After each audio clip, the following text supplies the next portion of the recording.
നമസ്കാരം. സോഡിയാക് മീഡിയയിലേക്ക് എല്ലാ പ്രേക്ഷകർക്കും സ്വാഗതം. ഈ വർഷത്തെ ഉത്രാട നക്ഷത്രക്കാരുടെ വിഷുഫലം എന്താണ് എന്ന് നമുക്കൊന്ന് പരിശോധിച്ച് നോക്കാം.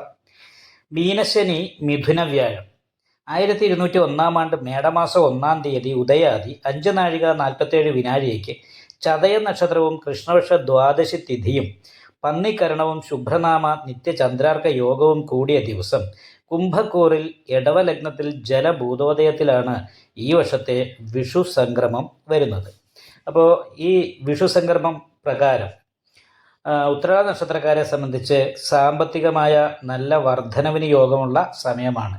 വരുമാനം വർദ്ധിക്കും, അതുപോലെ ചെലവ് നിയന്ത്രിക്കാനായിട്ട് സാധിക്കും. ജോലിയിൽ സ്ഥാനക്കയറ്റം പോലെയുള്ള കാര്യങ്ങൾ പ്രതീക്ഷിക്കാവുന്നതാണ്. അനുകൂലമായിരിക്കുന്ന ഗുണഫലങ്ങൾ തന്നെ അനുഭവിക്കാനായിട്ട് ഈ വർഷത്തിൽ സാധിക്കുന്നതാണ്. അതായത് ജനബഹുമാനം ആർജിക്കാനായിട്ട് യോഗമുള്ള സമയമാണ്. ഇപ്പം മറ്റുള്ളവർ നമ്മളെ ബഹുമാനിക്കുക, അതല്ലെങ്കിൽ നമുക്ക് വേണ്ട ആദരിക്കൽ പോലെയുള്ള കാര്യങ്ങൾ, തൊഴിലെടുക്കുന്ന മേഖലയിൽ സഹപ്രവർത്തകരുടെ നല്ല സഹകരണം ഉണ്ടാകുക, ഇങ്ങനെയുള്ള അനുകൂലമായിരിക്കുന്ന ഗുണഫലങ്ങൾക്ക് യോഗമുള്ള സമയമാണ്. സാമ്പത്തികമായിരിക്കുന്ന വർധനവിന് യോഗമുള്ള സമയമാണ്. അതുപോലെ തന്നെ രാജകൃപയുള്ള ഒരു വർഷമാണ്. എന്ന് വെച്ചാൽ ഗവൺമെൻറ്റിൽ നിന്നും നമുക്ക് ആനുകൂല്യങ്ങൾ കിട്ടാനായിട്ട് യോഗമുള്ള ഒരു വർഷമാണ്. അതിൽ ലോണ് പോലെയുള്ള കാര്യങ്ങളൊക്കെ എടുക്കാൻ ആഗ്രഹിക്കുന്നവർക്ക് വലിയ തടസ്സമില്ലാതെ കിട്ടാനായിട്ട് യോഗമുണ്ട്. അപ്പോൾ വരുമാനം നല്ല രീതിയിൽ വർദ്ധിക്കുകയും അതുപോലെ തന്നെ ജനങ്ങളുടെ ബഹുമാനം ആർജിക്കാനായിട്ട് സാധിക്കുകയും സർവ്വ ആഗ്രഹിക്കുന്ന കാര്യങ്ങളും അഭീഷ്ടങ്ങളും പൂർത്തീകരിക്കാനായിട്ട് സാധിക്കുകയും ചെയ്യുന്ന ഒരു വർഷമാണ് 2026.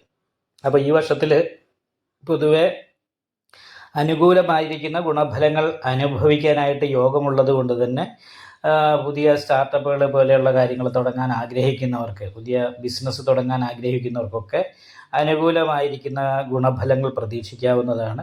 പോസിറ്റീവായിട്ടുള്ള മൈൻഡോട് കൂടിയിട്ട് കാര്യങ്ങളിലേക്ക് എത്തിച്ചേർന്നാൽ പോസിറ്റീവായിട്ടുള്ള അനുഭവങ്ങൾ തന്നെ കിട്ടും.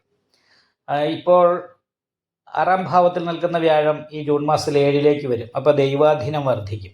ചാരവശാലും ദൈവാധീനം വർദ്ധിക്കും. ഇഷ്ടസ്ഥാനത്താണ് ചന്ദ്രലഗ്നാധിപതിയായിരിക്കുന്ന ശനി സഞ്ചരിക്കുന്നത്. അപ്പോൾ എല്ലാം കൊണ്ടും അനുകൂലമായിരിക്കുന്ന ഗുണഫലങ്ങൾ അനുഭവിക്കാനായിട്ട് യോഗമുള്ള ഒരു വർഷമായത് കാരണമുണ്ട് നാഗപൂജ ചെയ്യുക, നന്നായിട്ട് പ്രാർത്ഥിക്കുക, ക്ഷേത്ര ദർശനം നടത്തുക. ഇതൊക്കെ ചെയ്തു കഴിഞ്ഞാൽ ഈ വർഷം വളരെ അനുകൂലമായ ഗുണഫലങ്ങളാണ് ഉത്രാട നക്ഷത്രക്കാർക്ക് കാണുന്നത്.